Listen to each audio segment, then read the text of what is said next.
This thing is in English and Spanish, which is nice. More than 1,000 miles from the southern border, a young Indianapolis couple is parenting and housing migrant children for weeks at a time. Love knows no language, so, we're here to show you guys love. While the Biden administration scrambles to house a record number of unaccompanied minors in packed border sites, convention centers, and military bases, there is a better alternative. One that relies on the kindness of everyday Americans. They have their own bedroom and their own space, and it's just them in the house versus, hundreds of kids. Billy and Tori are among hundreds of foster parents nationwide stepping up during a pandemic to give migrant kids a safe home until they're cleared to reunite with their families in the U.S. They asked that we only use their first names out of concern for their safety and the safety of the kids. We have a teen mom, and then her 2-year-old daughter, and then the mom's 6-year-old sister.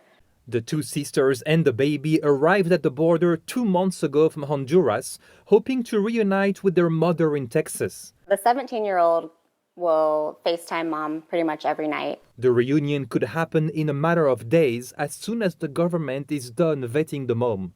It's super bittersweet for us because, they've been with us for a month, so relationships have formed, but I just think we have to remember the bigger goal, and that's that these kids are going to do better with their family. Over 21,000 migrant children are currently in government custody, an all-time high.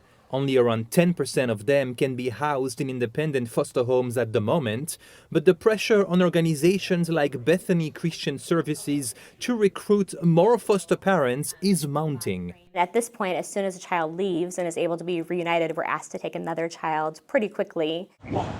Billy and Tori, who became licensed foster parents last year through Bethany, get modest reimbursements for expenses. They have already housed 8 migrant kids in the past 6 months, and they're only getting started. I come home from work and the kids run to the door and give me this huge hug, and I'm like, they had known me for 2 weeks.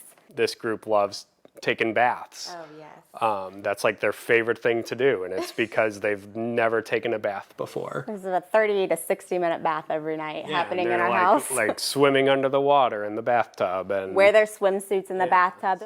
For how long are you going to be doing this? It could be a year, it could be 20 years. Just depends on the need. Ben Chamisso, Indianapolis, Newsy.